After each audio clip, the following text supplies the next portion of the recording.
हम इस वक्त मौजूद हैं पंचकुला हॉस्पिटल के अंदर। सिविल सर्जन जो हैं डॉक्टर मुक्ता कुमार, उनसे बातचीत करेंगे कई अहम इश्यूज़ को लेकर।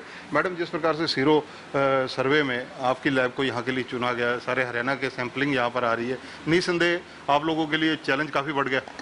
नहीं, मैं इसमें आभार व्यक्त करना चाहूँगी सीनियर हेल्थ अथॉरिटीज़ की कि जिन्होंने मेरा हॉस्पिटल, मेरे डिस्ट्रिक्ट को ये एक अपॉर्चुनिटी दी कि हम इतनी बड़ी रिस्पॉन्सिबिलिटी पूरे स्टेट के माध्यम से, पूरे स्टेट की रिस्पॉन्सिबिलिटी को हम पूरा कर पाएँ। और डेफिनेटली हमारी पंचकुला की लैब NABL सर्टिफाइड है, तो यहाँ पे वैसे भी सारी qualities according to quality assurance survey के दौरान मतलब सर्टिफाइड होती हैं। तो यहाँ पे एक बहुत अच्छा काम ऑलरेडी होता रहा है और आगे भी हम करके दिखाएंगे। मैम, टोटल कितनी सैंपलिंग हरियाणा से आपके पास आएगी? क्या आपके पास उसकी कितनी जानकारी है? हाँ, हमारे पास टोटल 36,500 सैंपल पूरे स्टेट से आएंगे। मतलब उसमें से काफ़ी आ चुके हैं और कुछ अंडर प्रोसेस है, तो वो आके हम डेली बेसिस पे उनकी जो है सीरो सर्वेलेंस में मशीन्स हमें प्रोवाइड की गई हैं, उसके लिए जो भी हमें ज़रूरत है वो हायर अथॉरिटीज़ ने हमें प्रोवाइड किया है, और वो हम उनके टेस्ट लगा के फिर फर्दर अगर जो भी रिसर्च उनकी आगे कोई रिसर्च पर्पज़ के लिए अगर कोई टेस्टिंग होनी है तो उसके लिए हम उन सैंपल्स को रोहतक भेजेंगे। ये जानकारी हमें भी मिली थी कि PGI रोहतक ने इस मामले में रिक्वेस्ट की है कि ये सैंपल्स बाद में उनको दिए जाएं ताकि आगे फर्दर स्टडीज़ में काम आए। बिल्कुल, अगर हम लोग तो एंटीबॉडी लेवल यहाँ पे टेस्ट होगा कि कोविड जो बीमारी है उसके अगेंस्ट लोगों के शरीर में कितनी एंटीबॉडीज़ अभी प्रेजेंट हैं, तो उससे बल्कि हमें थर्ड वेव का भी काफ़ी अंदाज़ा मिलेगा कि जी थर्ड वेव कितनी सीवियर हो सकती है, होगी नहीं होगी, या कितनी सीवियर होगी। और ये क्योंकि 3 ग्रुप्स में हमने सैंपल डिवाइड किए हैं, जिसमें बच्चों को भी इंक्लूड किया है, जैसे 6 से 9 साल, 10 से 17 और 18 के ऊपर।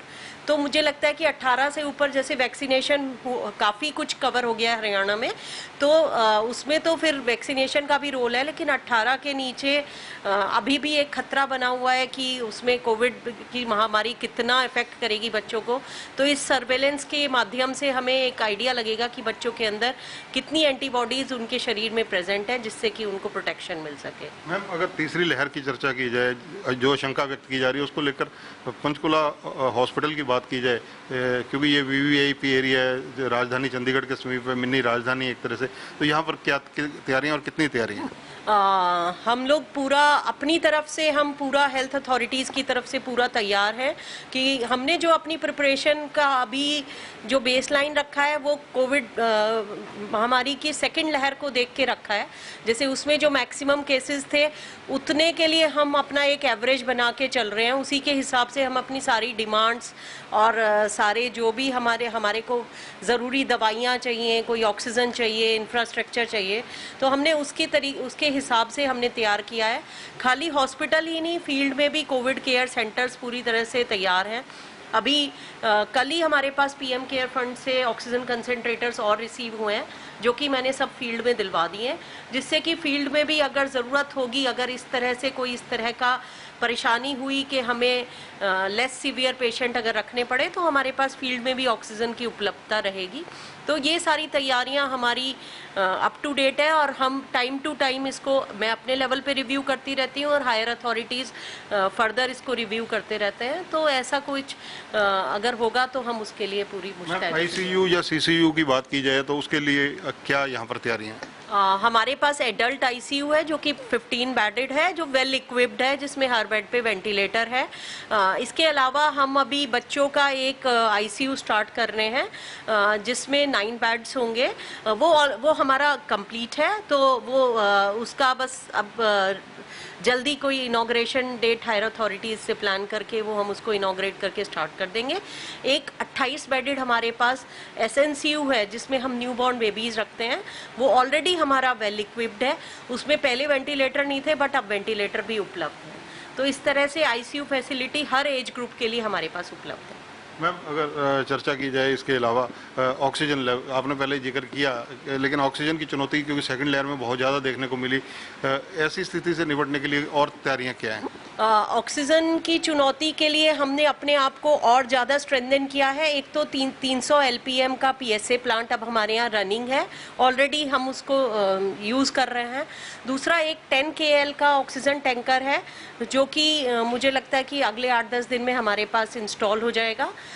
और इसके अलावा हमारे पास रायपुरानी में एक 500 एलपीएम का पीएसए प्लांट और कालका में 500 एलपीएम का पीएसए प्लांट सैंक्शनड है। उसकी बेसलाइन कंस्ट्रक्शन जारी है और मतलब उसका आगे विद इन अ मंथ और 2 हमारे पास वो भी वर्किंग में आ जाएगा। यहाँ भी पंचकुला में एक 1000 एलपीएम का पीएसए प्लांट सैंक्शन हुआ है जो कि HSIDC की माध्यम से CSR में सैंक्शन हुआ है।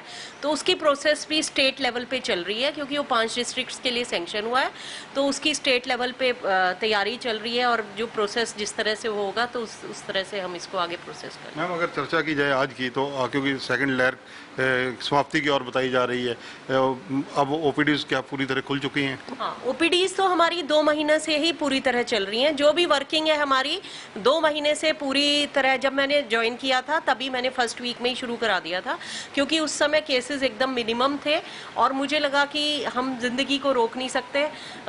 इस तरह की बीमारियां, वायरस आते रहेंगे या जाते रहेंगे, लेकिन उससे हमारी जिंदगी या हमारी वर्किंग को कोई असर नहीं पड़ना चाहिए, बल्कि हमें इतना अपने आप को स्ट्रांग बनाना है कि इस तरह की बीमारियों को हम आराम से टैकल कर पाएं और हमारी हेल्थ फैसिलिटीज हर समय उसके लिए तैयार हो। मैम ओपीडी स्लिप्स को लेकर लोगों को काफ़ी परेशानी रहती है क्योंकि लाइनें बहुत लंबी लग जाती हैं, तो उनके कुछ समाधान निकाला है आपने? देखिए, यहाँ सिविल अस्पताल 6 की वर्किंग बहुत अच्छी है, इसीलिए लोगों का यहाँ पे बहुत विश्वास है और पूरी डिस्ट्रिक्ट, खाली पंचकुला ही नहीं, आसपास चंडीगढ़, पंजाब, यूपी, हिमाचल, सब तरह के लोग यहाँ पर आते हैं। दूसरा, हरियाणा में क्योंकि फ्री सुविधा मिलती है और सब तरह के स्पेशलिस्ट हमारे पास अवेलेबल हैं, तो इसीलिए भी लोगों का विश्वास हरियाणा में और पंचकुला में बहुत ज़्यादा है। लेकिन यहाँ पे डेफिनेटली रश बहुत ज़्यादा हो जाता है, तो उसके लिए मैंने अभी 26 सेक्टर का पॉलीक्लिनिक फुल फंक्शनल हो गया है। फंक्शनल इन द सेंस कि फंक्शनल पहले था लेकिन पहले एक डिस्पेंसरी की तरीके से फंक्शनल था, बट अब वहाँ पर स्पेशलिस्ट सर्विसेज अवेलेबल हैं जिसमें गायनी पीडिया की रोजाना सर्विस है और 3 दिन ऑर्थोपेडिशियन जाता है, 3 दिन आई वाला जाता है और 6 दिन मतलब मेडिसिन और स्किन वाले हैं। तो ऑलमोस्ट सारी स्पेशलिटी वहाँ पर अवेलेबल है। मैं बार बार मीडिया के माध्यम से पब्लिक को मैसेज भी देती रहती हूँ कि घग्गर पार के जितने लोग हैं वो यहाँ आने की बजाय अपनी वो सुविधा 26 में ही लें।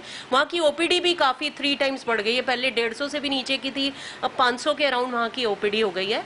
तो डेफिनेटली लोगों को जैसे जैसे पता लग रहा है लोग वहाँ पर सुविधा ले रहे हैं, उनके लिए भी फ़ायदा है और उससे यहाँ का डीकंजेशन भी होगा। दूसरा, अब मैं रेगुलर डिस्पेंसरीज विजिट करती हूँ, जो हमारी अर्बन डिस्पेंसरीज है, उसमें मैं देखती हूँ कि लोगों का विश्वास बहुत कम है, शायद इसलिए लोग कम जाते हैं। तो उनकी वर्किंग्स को भी मैं कोशिश कर रही हूँ, डॉक्टर्स को, स्टाफ को मोटिवेट कर रही हूँ, लेकिन पब्लिक को भी चाहिए कि वो जाएं वहाँ पर।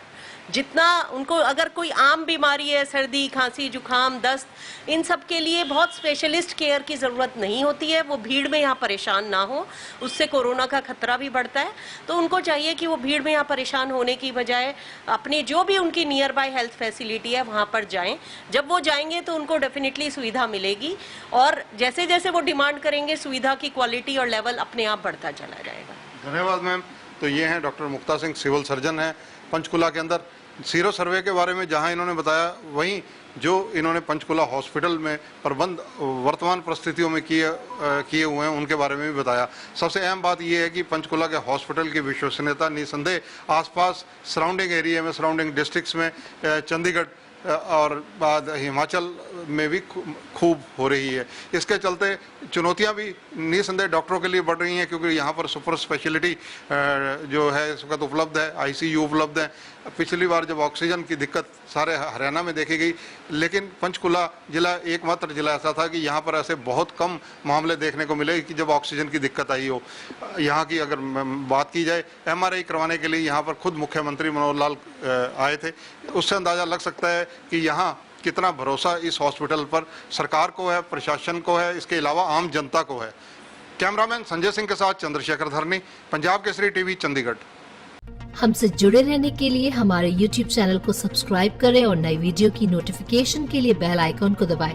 अगर आप ये वीडियो Facebook पर देख रहे हैं तो लाइक जरूर करें और ज्यादा से ज्यादा शेयर करें। धन्यवाद।